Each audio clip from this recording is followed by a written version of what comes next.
नमस्कार दोस्तों, स्वागत है आपका टाइम्स आईएएस में। मैं आपके साथ वीरेंद्र शुक्ला। दोस्तों, हम सामान्य अध्ययन के पॉइंट ऑफ व्यू से आधुनिक भारत का इतिहास डील कर रहे हैं। पिछले हमने 4 लेक्चर डील किए हैं और हम पुर्तगीज पढ़ रहे हैं। पुर्तगालियों का भारत आगमन, उनके कार्य, किस तरह से भारत वो पहुंचे, ये सारा हमने पिछले 4 लेक्चर में डील किया है। पिछला लेक्चर हमने वास्को डी गामा के दूसरी बार भारत आने के बाद वापसी, इसके बाद पेड्रो कैब्राल अल्वारेस से आगे तक हमने डील किया था।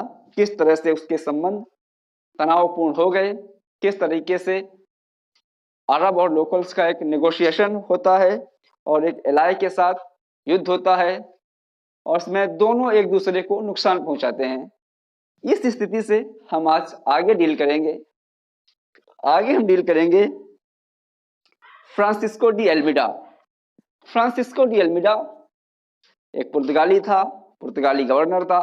वो भारत आता है, क्या काम करता है, क्या उसकी नीतियां हैं, किस तरीके से वो अपनी सत्ता को स्थापित करने का प्रयास करता है, सारे बिंदुओं पर हम बात करने की कोशिश करेंगे। तो फ्रांसिस्को डी एल्मीडा का कार्यकाल है 1505 से 1509 ईस्वी और फ्रांसिस्को डी एल्मीडा पहला पुर्तगीज गवर्नर था। फ्रांसिस्को डी एल्मीडा पहला पुर्तगाली गवर्नर था। अब बात करते हैं कि एम क्या थे।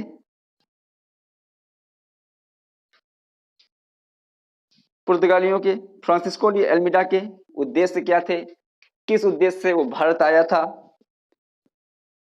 क्या उसको पुर्तगीज की तरफ से, सुपर पावर की तरफ से, उसको जो कंपनी के मालिक थे, क्या उसको इंस्ट्रक्शन दे रहे थे।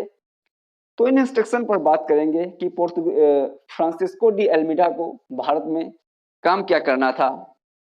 तो पहला काम था, पहला एम था उसको, या उसको इंस्ट्रक्शन था कि अरब सागर में महत्वपूर्ण भौगोलिक स्थानों पर अपनी स्थिति को दृढ़ करना।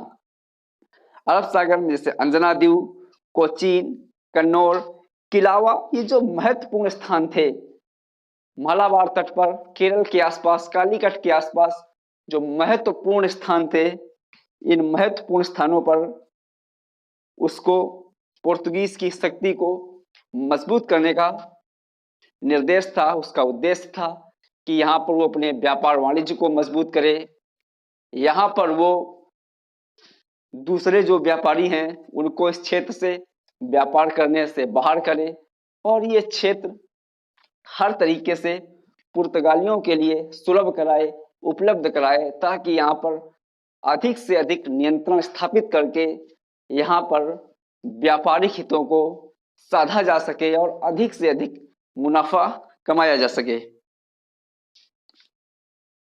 दूसरा था to ensure strong position of Portuguese, कि पुर्तगालियों की स्थिति को हर तरीके से, व्यापारिक रूप से, राजनीतिक रूप से, कूटनीतिक रूप से पुर्तगालियों की स्थिति को उसको मजबूत करना था। अगला उसका एम था कि जो अरब व्यापारी हैं उनको अरब सागर के व्यापार से, हिंद महासागर के व्यापार से बाहर निकाल दिया जाए और इसी के साथ अफ्रीका के पूर्वी तट पर लाल सागर,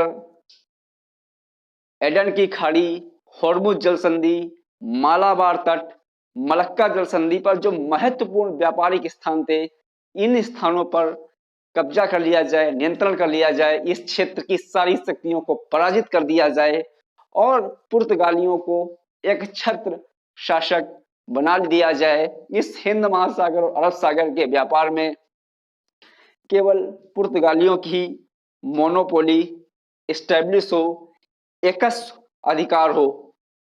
तो इस तरीके से ये उसको इंस्ट्रक्शंस दिए गए थे फ्रांसिस्को डी एल्मीडा को।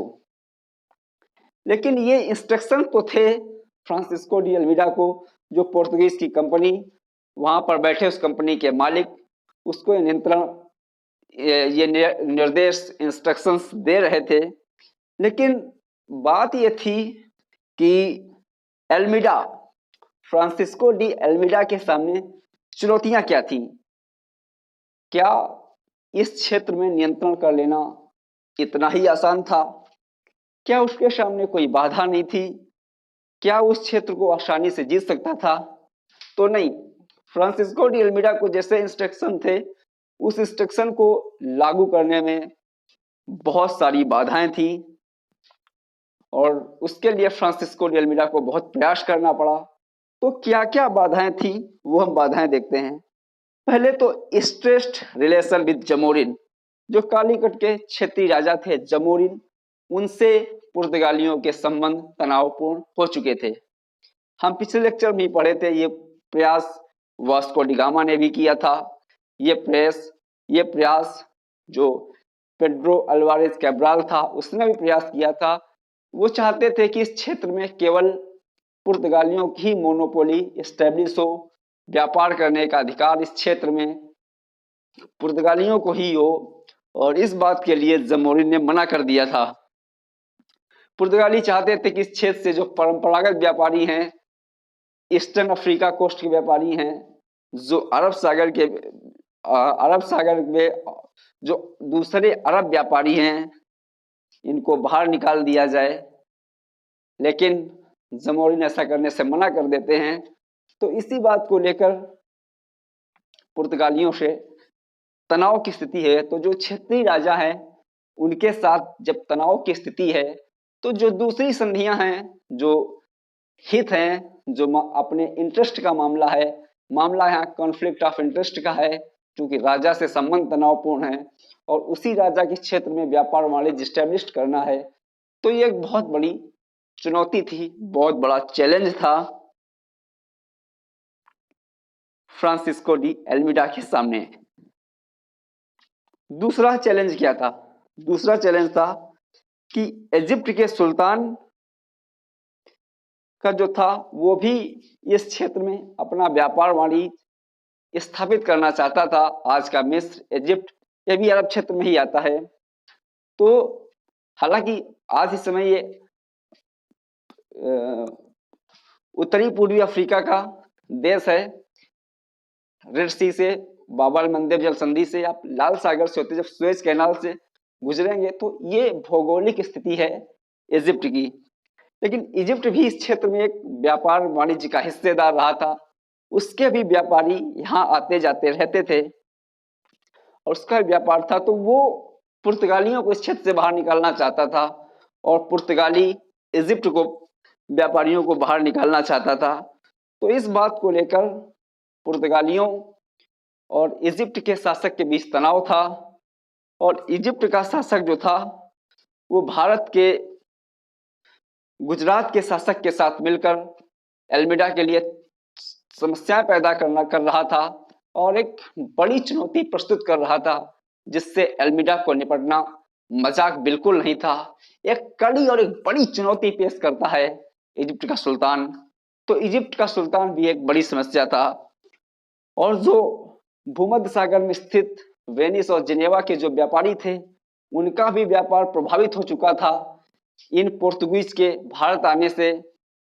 तो उनके परंपरागत हित पर संकट था।